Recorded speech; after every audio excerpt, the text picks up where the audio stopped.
বরাবরের ন্যায় তোমাদের সাথে আছি আমি মোহাম্মদ মোস্তাফিজুর রহমান রানা, প্রভাষক রসায়ন বিভাগ, নটর ডেম কলেজ, ময়মনসিংহ।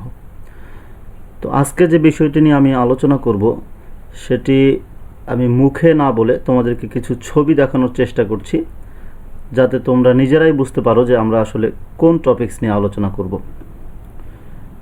একটি ছবি দেখছি আমরা, ছবিটাতে সিংহ না বাঘ বুঝতে একটু অসুবিধা হচ্ছে। তার মানে মূলত হলো এটা সিংহ এবং বাঘের একটি মিশ্রণে তৈরি হওয়া পশু। তাহলে নিশ্চয়ই বুঝতে পারছো যে আমি আসলে কী বিষয় নিয়ে আজকে আলোচনা করতে চাচ্ছি। এটাও ঠিক একই রকম, একটি ঘোড়া এবং জেব্রার মিশ্রণে এই পশুটি তৈরি হয়েছে। তার মানে বোঝা যাচ্ছে যে আমরা এই মিশ্রণটা বা সংকর যে তৈরি হয় যেভাবে, সেটি বিষয় নিয়ে আলোচনা করতে চাচ্ছি।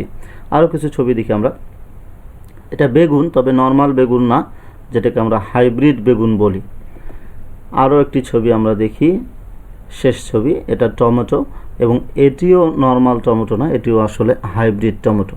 তার মানে বিষয়টা যেটা নিশ্চয়ই বুঝতে পেরেছে যে আজকে আমি যে বিষয়টি নিয়ে আলোচনা করব সেটা আর কিছুই নয়, সেটা হচ্ছে সংকরায়ন বা সংকরণও বলতে পারো তোমরা, হাইব্রিডাইজেশন যেটাকে বলে। কেমিস্ট্রিতে আমি প্রথম পত্রের 3য় অধ্যায়ে পড়ছি। এই অধ্যায়ের সবথেকে গুরুত্বপূর্ণ টপিকস বলা যায় সংকরায়ন।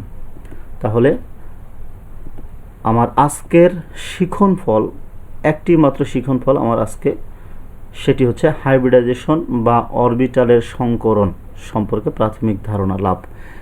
আমি আজকের লেকচারের মধ্য দিয়ে খুব সহজভাবে এই চ্যাপ্টারের সবথেকে গুরুত্বপূর্ণ টপিকস, যেখান থেকে বিভিন্ন ধরনের পরীক্ষা প্রশ্ন অবশ্যই আসবে, সেই টপিকসটা আমি আজকে বোঝানোর চেষ্টা করব। তো শিক্ষার্থীরা, প্রথমেই হাইব্রিডাইজেশনের উৎপত্তির কারণটা কি, কোথায় থেকে হাইব্রিডাইজেশন কথাটা আসলো, বা কেন আমরা হাইব্রিডাইজেশন পড়ব বা বুঝবো, সেটা আমি আগে আলোচনা করার চেষ্টা করব। তো একটি প্রশ্ন নেব এবং একটি বিষয় মাথায় রাখবো অবশ্যই, হাইব্রিডাইজেশন বিষয়টা সমযোজী বন্ধনের ক্ষেত্রে শুধুমাত্র প্রযোজ্য। তাহলে আমরা কি বুঝলাম যে হাইব্রিডাইজেশন বিষয়টা অবশ্যই শুধুমাত্র সমযোজী বন্ধনের ক্ষেত্রে প্রযোজ্য। তাহলে আমরা প্রথমেই জেনে নেই যে প্রশ্নটা হচ্ছে সমযোজী বন্ধন কিভাবে গঠিত হয়। এটা একটা নর্মাল একটি প্রশ্ন, যে কেউ উত্তর দিতে পারবে। তারপর আমি এই প্রশ্নের উত্তর দিয়ে মূলত হাইব্রিডাইজেশন ব্যাখ্যা করার চেষ্টা করব, এবং 3টি স্টেপে আমি এই প্রশ্নটির উত্তর দিতে চাই। ফার্স্ট স্টেপ নাম্বার 1, সমযোজী বন্ধন কিভাবে গঠিত হয়। এর উত্তরটা, কোনো মৌলের সর্ববহিস্থ শক্তি স্তরের অযুগ্ম ইলেকট্রনগুলো অন্য মৌলের সর্ববহিস্থ শক্তি স্তরের অযুগ্ম ইলেকট্রনের সাথে যুক্ত হওয়ার মাধ্যমে গঠিত হয় সমযোজী বন্ধন। তার মানে কোনো মৌলের সর্ববহিস্থ শক্তি স্তরে যে অযুগ্ম ইলেকট্রন বা সিঙ্গেল ইলেকট্রনগুলো থাকে, এগুলো অন্য মৌলের অযুগ্ম ইলেকট্রনের সাথে যুক্ত হওয়ার মাধ্যমে গঠিত হয় সমযোজী বন্ধন। এরকম বহু উদাহরণ দেওয়া যাবে, যেমন HCl, হাইড্রোক্লোরিক অ্যাসিড, হাইড্রোজেন যে বন্ধনটি হয় সমযোজী বন্ধন, এটা হাইড্রোজেনের একটি ইলেকট্রন অন্য হাইড্রোজেনের আরেকটি ইলেকট্রনের সাথে যুক্ত হয়ে সমযোজী বন্ধন হয়। পানি, অ্যামোনিয়া, এরকম বহু উদাহরণ আমরা দিতে পারবো। অর্থাৎ সমযোজী বন্ধন ঠিক এভাবে গঠিত হয়। তো এটা যদি আমরা আরো একটু বিস্তারিত পড়ি, যে HCl এর ক্ষেত্রে যদি আমরা ব্যাখ্যা দিই, HCl কিভাবে গঠিত হয়। হাইড্রোজেনের ইলেকট্রন বিন্যাস আমরা জানি 1s1, অর্থাৎ হাইড্রোজেনের সর্ববহিস্থ কক্ষপথে একটি অযুগ্ম ইলেকট্রন আছে। তো ক্লোরিনের ইলেকট্রন বিন্যাস কি? ক্লোরিনের আমরা জানি পারমাণবিক সংখ্যা 17, ইলেকট্রন বিন্যাসও আমরা জানি সর্ববহিস্থ কক্ষপথ এই 3s2 3px2 3py2 3pz1। তাহলে আসলে অযুগ্ম ইলেকট্রন কয়টা আছে? নিশ্চয়ই আমরা বুঝতে পারছি অযুগ্ম ইলেকট্রন একটা আছে। সেই ক্লোরিনের অযুগ্ম ইলেকট্রন এবং হাইড্রোজেনের অযুগ্ম ইলেকট্রন, এরা পরস্পর যুগ্ম হওয়ার মাধ্যমে মূলত হাইড্রোক্লোরিক অ্যাসিড গঠিত হয়। তাহলে নিশ্চয়ই আমরা বুঝতে পারলাম স্টেপ নাম্বার 1 যেভাবে সমযোজী বন্ধন গঠিত হয়, সেটা HCl এর ক্ষেত্রে বুঝে গেলাম আমরা। এবার আসলে পানির ক্ষেত্রে একই রকম ব্যাখ্যা আমরা দিতে পারি, হাইড্রোজেন 1s1। অক্সিজেনের ক্ষেত্রে 2py1 এবং 2pz1, অর্থাৎ অক্সিজেনের সর্ববহিস্থ কক্ষপথে দুটি অযুগ্ম ইলেকট্রন আছে, যে কারণে একটি অক্সিজেনের সাথে আমার হাইড্রোজেন লাগতেছে 2টা, একটি অক্সিজেনের সাথে হাইড্রোজেন লাগতেছে 2টা, এবং এই দুইটা হাইড্রোজেন এবং একটা অক্সিজেন মিলে মূলত পানির অণু গঠিত হয়। অর্থাৎ আমরা বুঝলাম যে কোনো মৌলের সর্ববহিস্থ কক্ষপথে যে অযুগ্ম ইলেকট্রন আছে অন্য মৌলের সর্ববহিস্থ কক্ষপথের অযুগ্ম ইলেকট্রনের সাথে যুগ্ম হওয়ার মাধ্যমে মূলত সমজীবী বন্ধন গঠিত হয়, এটা আমরা বুঝলাম। এখন এর কোনো ব্যতিক্রম আছে কিনা? অবশ্যই এর ব্যতিক্রম আছে। তাহলে আমরা সেই ব্যতিক্রমটি বোঝার চেষ্টা করি। দেখো আমি কিন্তু হাইব্রিডাইজেশনের উৎপত্তির কারণ এখনও পড়ছি আমরা। ব্যতিক্রম methane, boron trichloride, beryllium chloride, এরকম আরও অনেক ব্যতিক্রম আছে। এখন এগুলো ব্যতিক্রম কেন বা কীভাবে ব্যতিক্রম আমরা সেটা একটু বোঝার চেষ্টা করি। ব্যতিক্রম হওয়ার কারণ কি? যেমন মিথেনের ক্ষেত্রে যদি আমরা বিবেচনা করি হাইড্রোজেন 1s1 এর ইলেকট্রন বিন্যাস আমরা জানি। কার্বনের ক্ষেত্রে যদি আমরা ইলেকট্রন বিন্যাস করি তাহলে 2px1 এবং 2py1 কার্বনের নর্মাল ইলেকট্রন বিন্যাসে, তাহলে অযুগ্ম ইলেকট্রন কয়টা আছে? দুইটা। তাহলে অযুগ্ম ইলেকট্রনে যদি দুইটা হাইড্রোজেন প্রবেশ করে, দুইটা হাইড্রোজেন যদি কার্বনের সাথে দুইটা প্রবেশ করে তাহলে তো CH4 যৌগ হওয়ার কথা না, তাহলে যৌগ হওয়ার কথা হলো CH2। আচ্ছা, এখন এই CH2 কি কোনো যৌগ আছে? নিশ্চয়ই তোমরা জানো যে CH2 কোনো যৌগ নাই। তাহলে এখানে নিশ্চয়ই ব্যতিক্রম হলো আমরা যে স্টেপ 1-এ বললাম যে অযুগ্ম ইলেকট্রনগুলো যুগ্ম হওয়ার মাধ্যমে যৌগ গঠন করবে, সমজীবী বন্ধন হবে। তাহলে এখানে এসে আমরা একটু ব্যতিক্রম পাইলাম। এর কি ব্যাখ্যা আমরা পরে দেখছি। একইভাবে বেরিলিয়াম ক্লোরাইডের ক্ষেত্রেও ব্যতিক্রম লক্ষ্য করা যাবে। কেমন সেটা? বেরিলিয়ামের ইলেকট্রন বিন্যাস 1s2 2s2, এখানে কোনো অযুগ্ম ইলেকট্রনই নাই। তাহলে ক্লোরিনের যে অযুগ্ম ইলেকট্রন একটা আছে, এই অযুগ্ম ইলেকট্রন বেরিলিয়ামের সাথে যুক্ত হওয়ার কোনো সক্ষমতা বেরিলিয়ামের নাই। সুতরাং বেরিলিয়াম ক্লোরাইড আমরা এই থিওরি অনুযায়ী বেরিলিয়াম ক্লোরাইডের গঠন ব্যাখ্যা করতে পারবো না। তার মানে আমরা স্টেপ নাম্বার 1-এ যেটা বললাম বা যেটা বোঝার চেষ্টা করলাম এর কিছু ব্যতিক্রম আছে। তো এই ব্যতিক্রমগুলো আমরা সমাধান করব কিভাবে, এখন আমি সে বিষয়টি তোমাদের আলোচনা করতে চাচ্ছি। এখন আমরা হাইব্রিডাইজেশনের উৎপত্তির কারণ খুঁজতেছি। তো স্টেপ 2-তে আমি বলেছি যে সমজীবী বন্ধন গঠনের সময় মৌলগুলো উত্তেজিত হয়ে সর্বাধিক পরিমাণে অযুগ্মতা প্রাপ্ত হয়। এটা দিয়ে কিন্তু আমরা আগের যে ব্যতিক্রমগুলো ছিল এগুলোর ব্যাখ্যা আমরা পেয়ে যাব। দেখি আমরা কিভাবে ব্যাখ্যা পাই। CH4 এর ক্ষেত্রে আমরা কিছুটা প্রবলেম দেখেছি, সেই প্রবলেম সমাধান কিভাবে করব। হাইড্রোজেনের ইলেকট্রন বিন্যাস আমরা জানি। এখন কার্বনের নর্মাল ইলেকট্রন বিন্যাস আমরা জানি 1s2 2s2 2px1 2py1 2pz0। কিন্তু এখানে আমি বলেছি যে সমজীবী বন্ধন গঠনের সময় মৌলগুলো উত্তেজিত হয়ে সর্বাধিক পরিমাণে অযুগ্মতা প্রাপ্ত হয়। এই কার্বনকে যদি আমরা উত্তেজিত করি তাহলে এই 2s থেকে একটি ইলেকট্রন 2pz এ ট্রান্সফার হয়। তাহলে এখন খেয়াল করে দেখো 4টি অযুগ্ম ইলেকট্রন হয়েছে কিনা। 1টি 2টি 3টি 4টি। তাহলে এই 4টি অযুগ্ম ইলেকট্রনের সাথে 4টি হাইড্রোজেন যুক্ত হবে, যুক্ত হয়ে CH4 গঠন আমরা ইজিলি ব্যাখ্যা করতে পারি। তার মানে স্টেপ 2 দিয়ে আমরা স্টেপ 1-এর যে ব্যতিক্রমগুলো ছিল সেই ব্যতিক্রমগুলো সহজেই ব্যাখ্যা করতে পারি। একইভাবে বেরিলিয়াম ক্লোরাইডের ব্যতিক্রম আমরা দেখেছিলাম। তো বেরিলিয়ামের নর্মাল ইলেকট্রন বিন্যাস 1s2 2s2, যদি বেরিলিয়ামকে উত্তেজিত করি তাহলে এই 2s2 এখান থেকে একটি ইলেকট্রন 2px এ চলে যায়। তাহলে অযুগ্ম ইলেকট্রন দুটো হয়েছে, দুটোর সাথে দুইটা ক্লোরিন ইজিলি, ক্লোরিনের যে অযুগ্ম ইলেকট্রন আছে এটা ইজিলি প্রবেশ করবে, বেরিলিয়াম ক্লোরাইড গঠন করবে। তার মানে আমরা স্টেপ 2 দিয়ে স্টেপ 1-এর ব্যাখ্যাটি হয়ে গেল। আমরা প্রশ্ন করেছিলাম কিভাবে সমজীবী বন্ধন গঠিত হয়, তাহলে আমরা এই দুটো স্টেপ দিয়ে সমজীবী বন্ধন গঠন বুঝলাম। এখন এই স্টেপ 2-র কোনো ব্যতিক্রম আছে কিনা, তাহলে স্টেপ 2-র ক্ষেত্রে আমরা একটু খেয়াল করি কোনো ব্যতিক্রম খুঁজে পাই কিনা। এখানেও কিছু সমস্যা আছে। যেমন মিথেনের ক্ষেত্রে সমস্যাটি খেয়াল করো। এগুলো আমরা আগে থেকেই বুঝলাম যে মিথেনের ক্ষেত্রে কার্বনকে উত্তেজিত করলে 4টি অযুগ্ম ইলেকট্রন পাওয়া যায়, 4টি হাইড্রোজেন যুক্ত হয়ে মিথেন অণু গঠিত হয়। এই পর্যন্ত ঠিক আছে। তো এখন এই যে 4টি হাইড্রোজেন আমরা প্রবেশ করালাম, তাহলে হাইড্রোজেনের 1s1 অর্থাৎ হাইড্রোজেনের s অরবিটাল। তাহলে আমরা এখানে কি দেখতে পাই যে এই হাইড্রোজেনের s অরবিটালের সাথে s অরবিটালের অধিক্রমণ হয়েছে, s অরবিটালের সাথে s অরবিটালের অধিক্রমণ।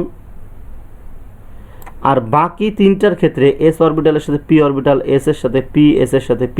তাহলে আমরা নিশ্চিতভাবে বলতে পারি যে এই মিথেন অণুর ক্ষেত্রে যে সিএইচ বন্ড আছে, তাহলে তিনটা একই রকম হলেও একটি কিন্তু একটু ভিন্নতা দেখা দিবে বা ভিন্নতা পাওয়া যাবে, এটা স্বাভাবিক একটি কথা।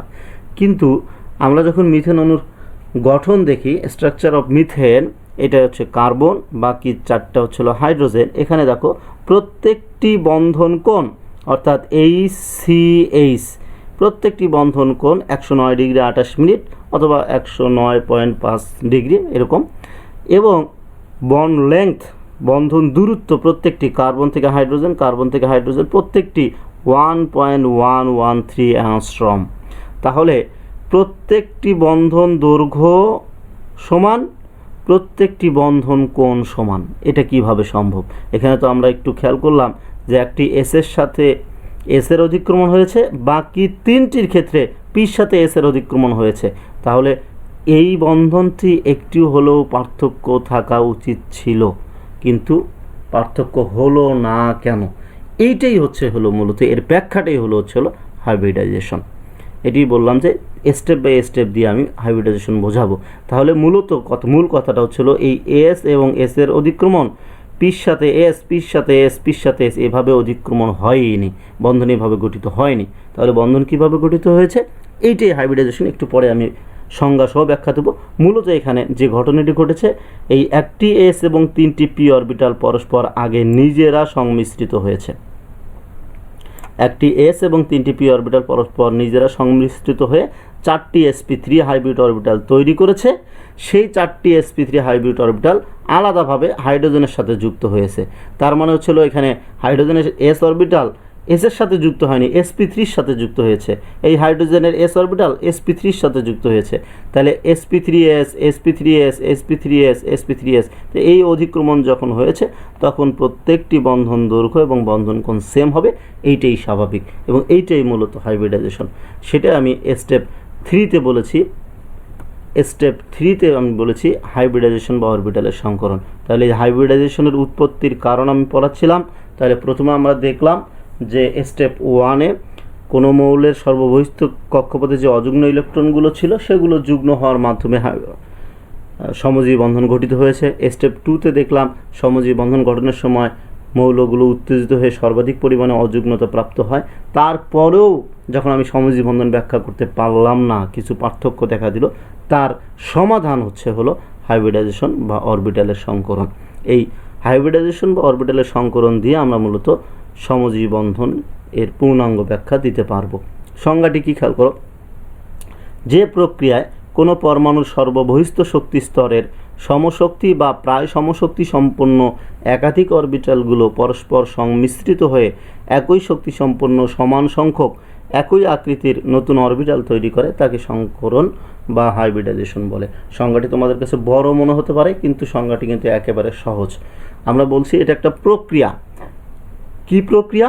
যার মাধ্যমে সর্ববহিস্থ শক্তি স্তরে সমশক্তি বা প্রায় সমশক্তি সম্পন্ন একাধিক অরবিটালগুলো, যেমন একটু আগে মিথেনের ক্ষেত্রে আমরা দেখেছিলাম একটি এস এবং 3টি পি অরবিটাল। তাহলে একটি এস এবং 3টি পি, টোটাল সংখ্যা কত? 4। একটি এস এবং 3টি পি অরবিটাল পরস্পর সংমিশ্রিত হবে এবং একই শক্তি সম্পন্ন 4টি sp3 হাইব্রিড অরবিটাল তৈরি করবে। 4টি, যেহেতু এস এবং 3টি পি মিলে 4, সুতরাং হাইব্রিড অরবিটালও তৈরি হবে 4টি এবং 4টি হচ্ছে sp3 হাইব্রিড অরবিটাল। এটাই মূলত এই সংজ্ঞাটি বলেছে। এর ব্যাখ্যা আরও একটু পরে আমরা দেবো। উৎপন্ন নতুন অরবিটালই হচ্ছে হাইব্রিড বা সংকর অরবিটাল। তাহলে আমরা যে sp3 অরবিটাল তৈরি করলাম এটাকে নর্মাল অরবিটাল বলবো না, এটা হচ্ছে হাইব্রিড বা সংকর অরবিটাল। তো এই হাইব্রিডাইজেশনের ব্যাখ্যাটি আমরা আরও একটু খেয়াল করি। হাইব্রিডাইজেশনের ব্যাখ্যা মিথেনের ক্ষেত্রে, যেহেতু আমাদের মিথেনের প্রবলেম ছিল, মিথেনের ক্ষেত্রে আমরা এই ব্যাখ্যাটি কীভাবে দেবো খেয়াল করি। হাইড্রোজেনের ইলেকট্রন বিন্যাস আমরা জানি। স্বাভাবিক অবস্থায় কার্বনের ইলেকট্রন বিন্যাস 1s2 2s2 2px1 2py1। স্বাভাবিক অবস্থায় তুমি যদি উত্তেজিত করো কার্বনকে, তাহলে এস থেকে একটি electron must be 2pz a transfer হবে। এটাও আমরা আগে জানি বা জেনে এসেছি, আজকের লেকচারে জেনেছি। তাহলে উত্তেজিত করলে 4টি অযুগ্ম ইলেকট্রন পাওয়া যায়। 2s একটি, 2px একটি, 2py একটি এবং 2pz একটি। যখন আমরা সংকরণ করব, সংকরিত অবস্থায় নিয়ে যাব তখন এই এস অরবিটাল আর এস অরবিটাল থাকবে না, পিও থাকবে না, এগুলো মিলিত হয়ে শঙ্কর অরবিটাল তৈরি করবে। সেটা কি, সেটার নাম আমরা দিয়েছি বা তোমাদের বইয়ে আছে সাই 1, সাই 2, সাই 3, সাই 4। সাই কেন দিলাম, এটার এস অরবিটাল নাই, এটা সংকরিত হয়ে একটা হাইব্রিড অরবিটাল তৈরি করেছে যার নাম আমরা সাই দিলাম। 1 কেন, 4টি, তো 4টিকে আমরা নাম্বারিং করলাম সাই 1, সাই 2, সাই 3, সাই 4। এবং এই উপরের যে 1 দেখছো, এই 1গুলো হচ্ছে ইলেকট্রন সংখ্যা। তাহলে প্রথমটিতেও ইলেকট্রন সংখ্যা 1, 1, 1, এভাবে 4টি অযুগ্ম ইলেকট্রন আছে। এবং সমান আকৃতির সমশক্তির 4টি sp3 হাইব্রিড অরবিটাল তৈরি হলো। এই যে সাই 1 মূলত হচ্ছিল sp3, এটাও sp3, এটাও sp3, এটাও sp3। এবং কিভাবে তৈরি হলো, একটি s এবং 3টি p অরবিটাল, একটি s এবং 3টি p অরবিটাল পরস্পর সংমিশ্রিত হয়ে 4টি sp3 হাইব্রিড অরবিটাল তৈরি করে। নিশ্চয়ই তোমরা এখন বলতে পারবা sp2 কিভাবে তৈরি হয়, অবশ্যই উত্তর দিতে পারবা। একটি s এবং 2টি p অরবিটাল পরস্পর সংমিশ্রিত হয়ে 3টি sp2 হাইব্রিড অরবিটাল তৈরি করে। যদি বলি sp হাইব্রিড অরবিটাল কিভাবে তৈরি হয়, তাহলে বলতে হবে একটি s এবং একটি p মিলে 2টি। এভাবে তুমি আরও বলতে পারবা sp3d, তাহলে একটি s, 3টি p এবং একটি d মিলে টোটাল 5টি হাইব্রিড অরবিটাল তৈরি হবে, 5টিরই নাম হবে sp3d হাইব্রিড অরবিটাল। নিশ্চয়ই তোমরা হাইব্রিডাইজেশনে এই জিনিসটা এই পর্যন্ত তোমরা বুঝতে পেরেছ। তো আমরা একটু চিত্রের মাধ্যমে বুঝবো। খেয়াল করো, মিথেন এর ক্ষেত্রে sp3 হাইব্রিড অরবিটাল গঠনের চিত্র, এই চিত্রগুলো তোমাদের পরীক্ষার খাতায় আঁকতে হবে এবং খুব মনোযোগ সহকারে ক্লাসটি করো, কারণ এই মিথেনের হাইব্রিডাইজেশন ব্যাখ্যা করো বা sp3 হাইব্রিডাইজেশন ব্যাখ্যা করো, এগুলো একটি কমন প্রশ্ন বোর্ড পরীক্ষায় কিন্তু আসে। এটা হচ্ছে এস অরবিটাল, আমরা জানি এস অরবিটাল গোলাকার, পি অরবিটাল ডাম্বেল আকার এবং ডি অরবিটাল ডাবল ডাম্বেল আকার, এগুলো আমরা জানি। এই আকৃতিগুলো তোমাদের জানতে হবে। এস অরবিটাল একটি পি অরবিটাল px, এক্স অক্ষ বরাবর, এক্স অক্ষ বরাবর থাকলে px, ওয়াই অক্ষ বরাবর থাকলে py এবং জেড অক্ষ বরাবর থাকলে pz। তাহলে এই একটি s এবং 3টি p অরবিটাল পরস্পর সংমিশ্রিত হলো, সংমিশ্রিত হয়ে 4টি sp3 হাইব্রিড অরবিটাল তৈরি হলো। এই একটি sp3, এইটাও sp3, এটাও sp3 এবং এটাও sp3, টোটাল 4টি sp3 হাইব্রিড অরবিটাল তৈরি হলো। এবং এর আকৃতিটা খেয়াল করে, এর আকৃতিটা হচ্ছিল চতুস্তলকীয় আকৃতি এবং বন্ধন কোণ 109 ডিগ্রি 28 মিনিট অথবা 109.5 ডিগ্রি। এটাও বন্ধন কোণ যত, এটাও তত, সবগুলো সমান। অনেকের ক্ষেত্রে মনে হতে পারে যে এটা হয়তো একটি স্থূলকোণ হয়ে গেছে, এটা হয়তো একটি স্থূলকোণ, এটা মনে হয় একেবারে সূক্ষ্ম কোণ হয়ে গেছে। বিষয়টা এরকম না, প্রত্যেকটি বন্ধন কোণ সমান। এখন প্রশ্ন হতেই পারে বা তুমি প্রশ্ন করতে পারে কেন প্রত্যেকটি বন্ধন কোণ সমান। এর কারণ হচ্ছিল প্রত্যেকটি অরবিটাল, শঙ্কর অরবিটাল প্রত্যেককে সমান বিকর্ষণে রাখে। তাই সমান বিকর্ষণে যদি থাকে তাহলে অবশ্যই তাদের দূরত্বটা সমপরিমাণ হবে। যে কারণে এটা 3 ডাইমেনশনাল স্ট্রাকচার যখন তুমি দেখবা, প্রত্যেকটির বন্ধন কোণ 109 ডিগ্রি 28 মিনিট অথবা 109.5 ডিগ্রি হবে। তো এখন মিথেনের ক্ষেত্রে তো হাইড্রোজেনও যুক্ত হয়, তাহলে এই 4টি sp3 হাইব্রিড অরবিটালের সাথে 4টি হাইড্রোজেন যুক্ত হবে। হাইড্রোজেনকে আমি গোল কেন দিয়েছি, কারণ নিশ্চয়ই বুঝতে পেরেছো হাইড্রোজেনের হচ্ছে এস অরবিটাল আর এস অরবিটাল হচ্ছিল গোলাকার। যখন এর সাথে হাইড্রোজেন যুক্ত হবে তাহলে এরকম আকৃতি পাবো আমরা, sp3s, sp3s, sp3s, sp3s এবং এটা চতুস্তলকীয় আকৃতি। এই 1টা 2টা 3টা 4টা তল হবে, যে কারণে এটার আকৃতিটা ছিল চতুস্তলকীয়। এবং এভাবে মিথেনের সংকরায়ন তোমাকে ব্যাখ্যা করতে হবে, আর এইভাবে চিত্র আর্ট করে পরীক্ষার খাতায় লিখতে হবে। এই ছিল আমার মোটামুটি হাইব্রিডাইজেশনের ব্যাখ্যা। নিশ্চয়ই তোমরা বুঝতে পেরেছো। তো এই বিষয়টাই হাইব্রিডাইজেশন পার্টটাই আমি সব বিষয়গুলো গল্পর মাধ্যমে বোঝানোর চেষ্টা করেছি আগের লেকচারও, এটাও তার ব্যতিক্রম না। একটা গল্পের মাধ্যমে তোমাদেরকে হাইব্রিডাইজেশনটি বোঝানোর চেষ্টা করছি। খুব মনোযোগ সহকারে শোনো হাইব্রিডাইজেশন বিষয়টি কী আসলে। তো গল্পটা হচ্ছিল এরকম, মনে করো তোমরা 4 জন বন্ধু আছো। তো 4 জন বন্ধুর শক্তি তো নিশ্চিতভাবে একই রকম না। একে দেখেই বোঝা যাচ্ছে হয়তো অনেক শক্তিশালী একজন ছেলে, এর শক্তি হয়তো এর থেকে একটু কম, এর শক্তি আরও কম, এ তো দেখেই বোঝা যাচ্ছে রোগা পাতলা মানে ভীতু। এই 4 জনের মধ্যে বোঝাই যাচ্ছে যে এ সব থেকে রোগা এবং ভীতু প্রকৃতির হবে। তো আমি এখানে 4টি গরু দিছি। কিছুদিন আগে তোমাদের কোরবানির ঈদ গেল, তো এরকম কোরবানির ঈদের 4টি গরু আছে, মনে করো 4টি গরু বাঁধা অবস্থায় আছে। এখন একটি একটি করে গরু নিয়ে আসবো আমরা কোরবানি দেওয়ার জন্য, অর্থাৎ গোয়ালে বাঁধা আছে, সেখান থেকে আমরা মাঠে নিয়ে আসবো কোরবানি দেওয়ার জন্য। তাহলে যেহেতু গরু 4টি, তোমরা ফ্রেন্ডও 4 জন, তাহলে নিশ্চিতভাবে প্রত্যেকের ভাগে একজন করে পড়ে। তাহলে এ মনে করো একে নিয়ে আসবে, একে নিয়ে আসবে, একে নিয়ে আসবে, একে নিয়ে আসবে, একজন একজন করে যদি হয় এরকম, তাহলে হয়তো এই গরুটি নিয়ে আসলেও আসতে পারে, কিন্তু তো এই গরু দেখেই দৌড় মারবে, তার মানে সে কিন্তু পারবে না। তখন তোমরা চিন্তা করলা যে এই যে আমরা আলাদা আলাদাভাবে যদি একটা একটা করে গরু নিয়ে আসি, তাহলে স্বাভাবিকভাবে আমরা নিয়ে আসতে পারবো না। যেহেতু আমরা কোরবানি একটি গরুই দিব, একটি গরু দেওয়ার পর আরেকটি গরু, তারপর আরেকটি গরু, তারপর আরেকটি গরু, তখন তোমরা চিন্তা করলা একটা কাজ করি, আমরা আলাদা আলাদাভাবে আমরা একটা একটা গরু না নিয়ে এসে আমরা 4 জন আগে মিলিত হই। 4 জন যদি আমরা মিলিত হই, তাহলে এই যে ভীতু প্রকৃতি ছিল তার আর ভয় থাকবে না, কারণ 4 জনের শক্তি একত্রিত হয়েছে। এখন তারা 4 জন একত্রিত হয়ে সিদ্ধান্ত নিল, আমরা যখন এই গরুকে আনার কথা ছিল, তখন আমরা বাকি 3 জনকে হেল্প করব, অর্থাৎ 4 জন মিলে আমরা একটা গরু নিয়ে আসব। আবার যখন এর পার্ট আসবে একটি গরু আনার, তখন আবার 4 জন মিলে এই গরুটাকে নিয়ে আসবে। এই গরুর ক্ষেত্রে আবার 4 জন মিলে নিয়ে আসবো, এই গরুর ক্ষেত্রে আবার 4 জন মিলে নিয়ে আসবো।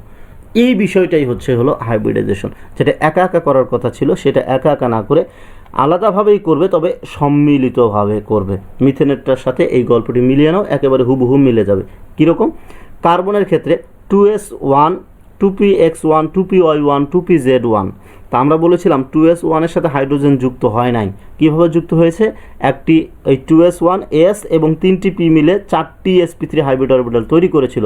আমি যদি এটাকে 2s ধরি, এটাকে 2px ধরি, 2py ধরি, 2pz ধরি, তাহলে এরা আগে মিলিত হয়েছে, 4টি sp3 হাইব্রিড অরবিটাল তৈরি করেছে। তারপর এই যে গরু নামক যে হাইড্রোজেন আছে এদের সাথে যুক্ত হয়েছে, এবং sp3s sp3s sp3s sp3s এভাবে হাইব্রিডাইজেশন গঠিত হয়েছে। আশা করি নিশ্চয়ই তোমরা গল্পের সাথে মিলিয়ে মিথেনের হাইব্রিডাইজেশনটা এখন তোমরা বুঝতে পেরেছো, এবং এভাবে ভালোভাবে বুঝে পরীক্ষার খাতায় লিখতেও পারবে ইনশাআল্লাহ। এই মোটামুটি ছিল আমার আজকের ক্লাস। প্রত্যেকটি লেকচারের মতোই আমি আমার ক্লাস যেভাবে শেষ করি, একটি ছন্দ দিয়ে শেষ করছি। সত্যের মতো এত সুন্দর পৃথিবীতে কিছু নাই, সত্য পথে অবিচল থেকে জীবন কাটাতে চাই। তোমরা আমার জন্য দোয়া করবা, আমি যেন সত্যিকার অর্থেই সত্য পথে চলতে পারি, এবং আমি বিশ্বাস করি আমার ছাত্ররা সত্য পথের দিশারি হবে। তোমরা ভালো থাকো, সুস্থ থাকো। আগামী ক্লাস দেখার আমন্ত্রণ জানাচ্ছি। আল্লাহ হাফেজ।